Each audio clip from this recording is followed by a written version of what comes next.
नमस्कार दोस्तों, दिल्ली में आखिरकार भाजपा का 27वां खत्म हो गया। 2025 का विधानसभा चुनाव एक तरफ अरविंद केजरीवाल की कथित ईमानदारी पर डेंट लगा गया तो दूसरी तरफ कांग्रेस को दिल्ली में एक भी सीट नसीब नहीं हुई। हालांकि इन सब के बावजूद आम आदमी पार्टी 22 सीटें हासिल करने में कामयाब जरूर रही। टीवी चैनलों पर इन दिनों दिल्ली के अगले मुख्यमंत्री को लेकर कयास लगाने का दौर भी जारी है। भाजपा दिल्ली में बिना मुख्यमंत्री के चेहरे के लड़ी और चुनाव में बहुमत का आंकड़ा भी पार कर लिया। कांग्रेस का खाता नहीं खुला, इसलिए 2013 की तरह अरविंद केजरीवाल के पास कांग्रेस के समर्थन से सरकार बनाने का जुगाड़ भी नहीं बचा। ऐसे में सबसे बड़ा सवाल यह पैदा हो गया है कि अब आम आदमी पार्टी के उन विधायकों का क्या भविष्य है जिन्होंने इस विधानसभा चुनाव में जीत दर्ज की है। इन 22 विधायकों में एक विधायक बुराड़ी के संजीव झा भी हैं, जो कि चौथी दफा लगातार बुराड़ी की जनता का भरोसा जीतने में कामयाब रहे।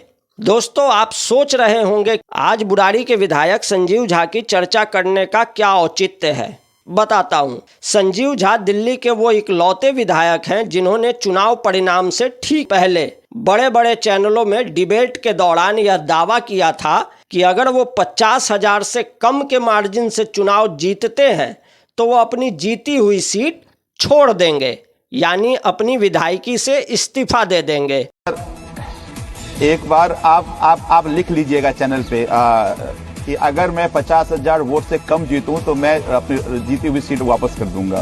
पर आज हम उनका इस्तीफा मांगने नहीं आए हैं और ना ही हमारी ऐसी कोई इच्छा है। हम तो यह चाहेंगे कि अगले 5 साल संजीव झा अपने क्षेत्र की जनता के बीच रहें और उनके लिए काम करें। दोस्तों, आज का मुद्दा है बुराड़ी की राजनीति और इस राजनीति में फंसी हुई बुराड़ी की जनता का भविष्य। बुराड़ी का भविष्य अगले 5 सालों के लिए अंधकार में फंसता दिख रहा है। ऐसा इसलिए क्योंकि भले यहाँ संजीव झा चौथी बार विधायक बनने में कामयाब रहे, लेकिन दिल्ली में सरकार भाजपा की बन चुकी है। संजीव झा के सामने भाजपा ने बुराड़ी में अपना प्रत्याशी ही नहीं उतारा था। बुराड़ी की सीट भाजपा ने गठबंधन धर्म निभाते हुए जदयू प्रदेश अध्यक्ष शैलेंद्र कुमार को दे दी थी, जो कि पिछला विधानसभा चुनाव भी संजीव झा से हार गए थे। हालांकि इस दफा शैलेंद्र कुमार ने 1 लाख वोटों का आंकड़ा पार कर लिया था, फिर भी 20,000 वोटों की कमी रह ही गई।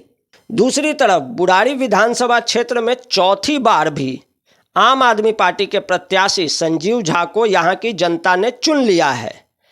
लेकिन चूंकि दिल्ली में सरकार भाजपा की बन रही है, इसलिए अगले 5 सालों में विधायक के तौर पर संजीव झा क्षेत्र की भलाई के लिए कितना काम करवा सकेंगे यह तो भविष्य ही बताएगा। लेकिन जिस तरह से बुराड़ी में बुनियादी समस्याएं हैं, उसे देखकर तो यही लगता है कि अगले 5 साल बुराड़ी की जनता को सड़कों पर लगने वाले जाम से राहत नहीं मिलने वाली। अगले 5 साल तक बुराड़ी की जनता को पीने के लिए बोतल बंद पानी पर ही निर्भर रहना पड़ेगा। अगले 5 साल तक बुराड़ी की महिलाओं को 2100 वाली महिला सम्मान राशि भी मिलने की उम्मीद नहीं है। अगले 5 साल तक बुराड़ी की जनता को बरसात के दिनों में होने वाले जल जमाव से भी राहत मिलने की उम्मीद नहीं है। ऐसा इसलिए क्योंकि भले यहाँ संजीव झा चौथी बार विधायक बनने में कामयाब रहे, लेकिन दिल्ली में सरकार भाजपा की बन चुकी है। अब बुराड़ी की जनता के साथ क्या न्याय करेगी दिल्ली की भावी भाजपा सरकार? यह सवाल जरूर खड़ा हो गया है।